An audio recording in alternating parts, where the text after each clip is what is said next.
Hello friend, welcome back to my channel. বন্ধুরা, আজ আমরা চলে এসেছি ইন্ডিয়ান মিউজিয়ামে। তো বন্ধুরা, ইন্ডিয়ান মিউজিয়ামে আসতে গেলে পার্কস্ট্রিট থেকে একটু দূরেই কিন্তু ইন্ডিয়ান মিউজিয়াম। তো তোমরা এখানে এলেই ডান দিকে চলে গেলেই দেখতে পাবে টিকিট কাউন্টার। টিকিট কাউন্টারে গেলে কিন্তু সব জানতে পারবে কার কত টাকা লাগছে। তো বন্ধুরা, ইন্ডিয়ান অ্যাডাল্টদের জন্য কিন্তু 75 টাকা করে, ইন্ডিয়ান চাইল্ডদের জন্য কিন্তু 20 টাকা করে, আর ভিডিও ক্যামেরা বা ফোন ক্যামেরা ইউজ করলে তার জন্য কিন্তু আলাদা চার্জ নেয়। তো আমরা নিয়েছিলাম ফোন ক্যামেরা, মানে ফোনের জন্য নিয়েছিল 59 রুপিস। এটি কিন্তু সব থেকে পুরনো মিউজিয়াম। তবে বন্ধুরা, এটি কিন্তু সোমবার বন্ধ থাকে। এই মিউজিয়াম প্রতিষ্ঠিত হয় 1814 সালে। বন্ধুরা, দেখতেই পাচ্ছ দুটো ফ্লোর রয়েছে এই মিউজিয়ামে। তবে এই দুটো ফ্লোরের মধ্যে অসংখ্য গ্যালারি রয়েছে। আর ফার্স্টে দেখো, আমরা ঢুকেই কিন্তু এই ডান দিকে গেলে তো দেখতেই পাবো এইরকম অনেক অনেক মূর্তি রয়েছে।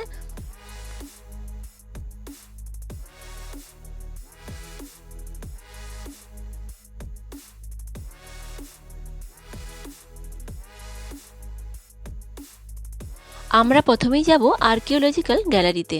এখানে গেলে আমরা দেখতে পাবে ভারতের বিভিন্ন জায়গা থেকে এখানে কিন্তু মূর্তি সংগ্রহ করে রাখা হয়েছে। তবে বেশিরভাগ মূর্তি কিন্তু দেবদেবীর মূর্তি। তো বিভিন্ন ধরনের গণেশ মূর্তি, অনেক পুরনো দিনের মূর্তি, মানে আগের যুগে তখন মানুষরা কিভাবে পুজো করতো, কীরকম মূর্তি ছিল সেই সব কিন্তু এখানে আছে। এবং বুদ্ধ মূর্তি, প্রচুর মূর্তি এখানে কিন্তু আছে। এত সুন্দর কারুকার্যের মূর্তিগুলো তোমরা দেখলে বিশ্বাস করবে, এত সুন্দর, জাস্ট তোমাদের চোখ ধাঁধিয়ে যাবে। তো তারপর আমরা চলে এলাম মুদ্রা গ্যালারিতে। আর এখানে এসে দেখতে পাচ্ছি বিভিন্ন সভ্যতায় কীরম কী টাকা পয়সা চালু ছিল, কীরম কী মুদ্রার চাল ছিল সেইগুলো। ঐতিহাসিক যুগে বিভিন্ন রাজারা বিভিন্ন ধরনের মুদ্রা ব্যবহার করত। তো সেই সময়কার মুদ্রাগুলো এখানে দেখানো হয়েছে, গোল্ড মুদ্রা, সিলভার মুদ্রা, বিভিন্ন ধরনের। তো বিবর্তনের মাধ্যমে কিভাবে মুদ্রা এখনকার মুদ্রায় পরিণত হয়েছে সেগুলো কিন্তু তুলে ধরা হয়েছে। তারপর আমরা চলে আসি জিওলজিক্যাল গ্যালারিতে। এখানটায় কিন্তু সব থেকে আকর্ষণীয় জিনিসগুলো এইটা, যেটা বাচ্চা থেকে বড়রা সবাই কিন্তু পছন্দ করবে। এই গ্যালারিতে রয়েছে মানুষ থেকে শুরু করে বিভিন্ন জীবজন্তুর কঙ্কাল, তিমি মাছ, মানুষ, হাতি, বিভিন্ন ধরনের কিন্তু জীবজন্তুর কঙ্কাল এখানে রয়েছে।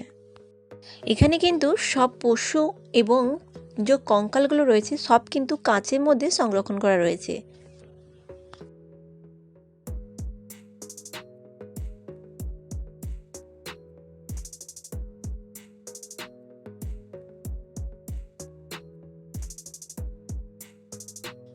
এই দেখো, এটি হলো একটা হাতির কঙ্কাল। তো তোমরা দেখতে পাচ্ছ বিশাল বড়। তো কাঁচের মধ্যে এত সুন্দর করে রেখেছে, যেটা দেখলে কিন্তু খুবই ভালো লাগে। তো বন্ধুরা, এই জায়গাটা কিন্তু আমার খুব পছন্দের একটা জায়গা ছিল। তো আমার এটা খুবই ভালো লেগেছে, আর আমি অনেকটা টাইম কিন্তু এখানে কাটিয়েছিলাম। আর প্রত্যেকটা জায়গায় কিন্তু সবই লেখা আছে, কোথায় কি পশু কোন জায়গায়, প্রত্যেকটা কিন্তু জায়গায় তোমরা নাম পড়ে করে যেতে পারো দেখে দেখে।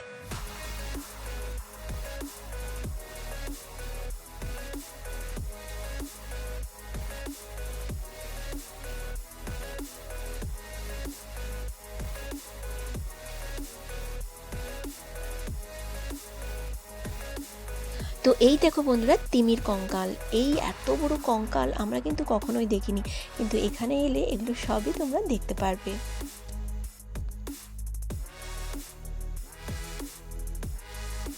এই রয়েছে হরিণের কঙ্কাল। তো বন্ধুরা, আমরা অনেক সময় অনেক ধরনের হরিণ দেখি, কোনো হরিণের খুব বড় বড় শিং আছে, আবার কারোর শিং নেই। তো সেই রকম কঙ্কাল কিন্তু এখানে রেখেছে। তো দেখো, কোনো হরিণের দেখতে পাচ্ছ শিং রয়েছে, আবার কারোর শিং নেই।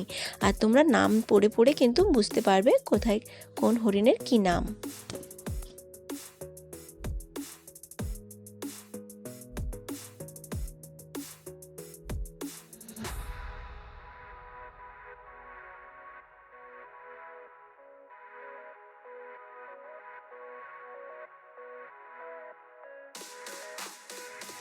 তারপর আমরা এই গ্যালারিতে গিয়ে দেখব জীবের মধ্যে বিভিন্ন ধরনের অমেরুদণ্ডী প্রাণী। তো এই প্রাণীরা কিভাবে থাকে, কীরম বাসা, তো বিভিন্ন কিন্তু ভাবে এখানে সুন্দরভাবে তুলে ধরা হয়েছে। তো তোমরা দেখতে পাচ্ছ সামনে কিন্তু মাকড়সা দেখতে পাচ্ছ, আর এখানে আছে সমুদ্রের নিচে কিরম তার কি থাকে সেই সবগুলো।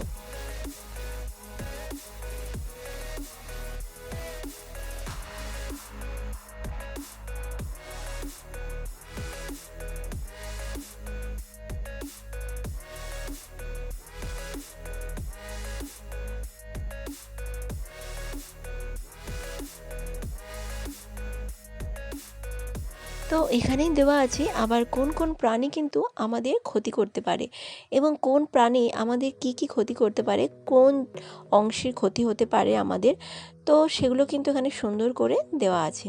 আর এইখানে কিন্তু একটা গাছ আছে যেটা হচ্ছে বাল্ব গাছ, আর এর মধ্যে কিন্তু এর অনেক ছোট ছোট প্রাণীরকে দেওয়া আছে, সুন্দর করে এটা সাজানো আছে। এটা কিন্তু দেখতে সবথেকে সুন্দর।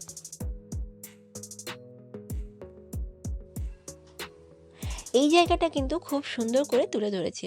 তো জলের নিচে কোন প্রাণীরা থাকে আবার জলের উপরে কোন প্রাণী থাকে, তো দেখো এত সুন্দর করে এটা তুলে ধরেছে, যা দেখতে খুবই সুন্দর লেগেছে। আর বিভিন্ন ধরনের কেঁচো, ফিতাকিমি এইগুলো যে আমাদের শরীরে কোথায় কোথায় কি ক্ষতি করে সেটাও। সেখান থেকে আমরা চলে আসি জিওলজিক্যাল ফিশ, রেপটাইল, বার্ডস গ্যালারিতে। এখানে গেলেই তোমরা প্রথমে দেখতে পাবে বিভিন্ন ধরনের মডেলের মাধ্যমে দেখানো হয়েছে বিভিন্ন ধরনের পাখি, তারা কোথায় থাকে, কোন সময় কোথায় থাকে, এবং বিভিন্ন জায়গার পাখি, কোনো মরুভূমিতে থাকে, কোনো জঙ্গলে পাখি কিন্তু সুন্দর করে এখানে দেখানো হয়েছে। তো তারপর তোমরা গেলেই দেখতে পাবে সরীসৃপ প্রাণী হচ্ছে কুমির। কুমিরের এখানেও কিন্তু দেখানো হয়েছে কুমিরকে খুব সুন্দরভাবে।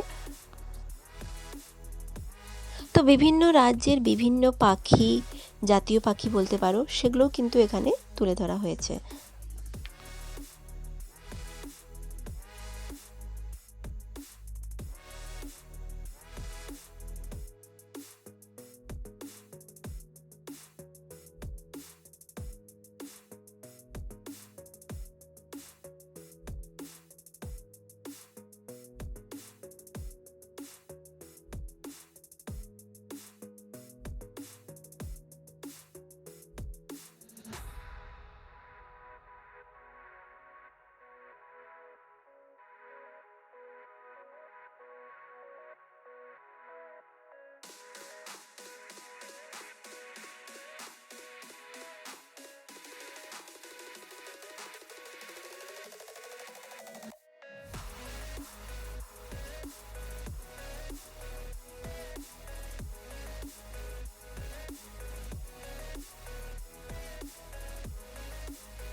তো একটু এগোলেই কিন্তু দেখতে পাবে বিভিন্ন ধরনের সাপ, মাছকে কিন্তু কেমিক্যালের দ্বারা কিন্তু রিজার্ভ করে রাখা হয়েছে।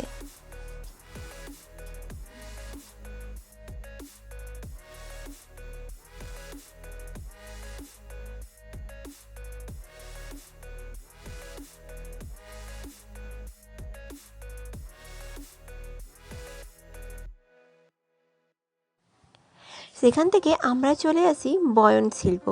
তো এখানে এসে দেখতে পেলাম যে কিভাবে শাড়ি জিনিসপত্র বোনা হয়, তো সেইখানে সুন্দর করে সাজানো আছে। আর বিভিন্ন জায়গার কিন্তু শাড়ি, ড্রেস কিন্তু সুন্দর করে এখানে সাজানো আছে।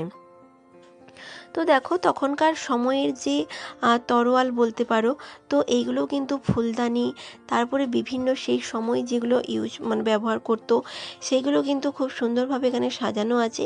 আর এইখানের এই কারুকার্যগুলো কিন্তু অসাধারণ আমার লেগেছে। তো তোমরা দেখলেই বুঝতে পারবে এত সুন্দর এখানে রাখা আছে। তো তোমরা দেখে না দেখলে বিশ্বাস করবে না, এত সুন্দর জিনিস এগুলো।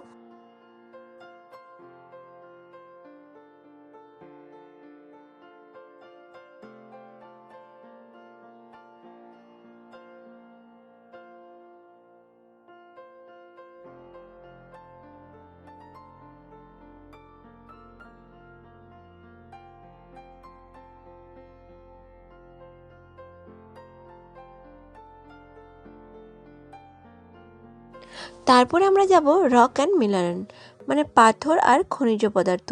তো এখানে গেলে বিভিন্ন ধরনের পাথর আমরা দেখতে পাবো। তো বিভিন্ন জায়গা থেকে এখানে কিন্তু পাথর এনে রাখা আছে। যেগুলোর নাম কিন্তু আমরা কখনোই শুনিনি। প্রত্যেকটা পাথর আর খনিজ পদার্থের নিচে কিন্তু স্যাম্পেলের নিচে কিন্তু এর নাম কিন্তু রেখে দেওয়া আছে, লেখা আছে, যেটা তোমরা পড়ে জানতে পারবে।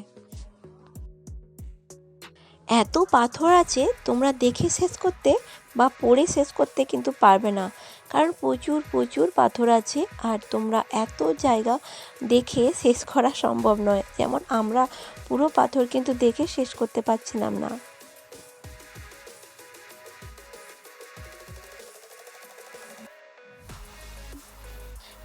তারপরে আমরা চলে আসি বোটানিক্যাল গ্যালারিতে। তো এখানে রয়েছে উদ্ভিজ জিনিস, মানে বিভিন্ন সবজির যে জিনিসগুলো হয় আর কি, শস্য যেগুলো হয়। তো দেখতে পাচ্ছ এখানে কিন্তু বিভিন্ন শস্য মজুত করে রেখেছে অল্প অল্প করে স্যাম্পেল হিসাবে। তো এখানে বড় বড় কিন্তু সবজিও এখানে রাখা আছে, তোমরা দেখতে পাবে সবজি, লাউ, আরও বিভিন্ন কিন্তু সবজি এখানে রাখা হয়েছে।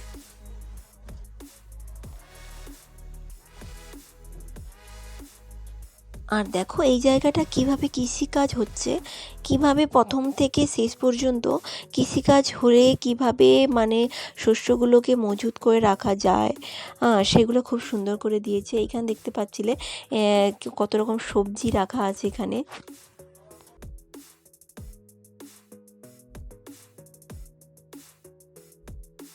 তো একটা গ্যালারিতে কিন্তু জীবন্ত মমি রাখা আছে, যেখানে কিন্তু ক্যামেরা অ্যালাউ নেই। তো সেই জন্য আমরা কিন্তু ক্যামেরা করতে পারিনি, তোমাদেরকে দেখাতে পারিনি। কিন্তু ওখানটায় ওটা গেলেই জাস্ট তোমাদের একটা ভয় ভয় টাইপের লাগবে। কিন্তু ওই জায়গা এটাই হচ্ছে আমাদের শেষ গ্যালারি, হিউম্যান ইভলিউশন। তো এখানে গেলে দেখতে পাবো যে মানুষদের অভিব্যক্তি, মানুষের হাত প্রথমে কীরম ছিল, তারপরে কীরম হলো, মানুষ কিভাবে কিছু জিনিস ধরতে পেরেছে, মানুষদের অভিব্যক্তি কিভাবে হয়েছে, কিন্তু এখানটায় সুন্দর করে দেওয়া হয়েছে। তো বন্ধুরা, এই হলো মিউজিয়াম ভিডিও। যদি ভালো লাগে অবশ্যই লাইক, কমেন্ট, শেয়ার করো। Bye bye.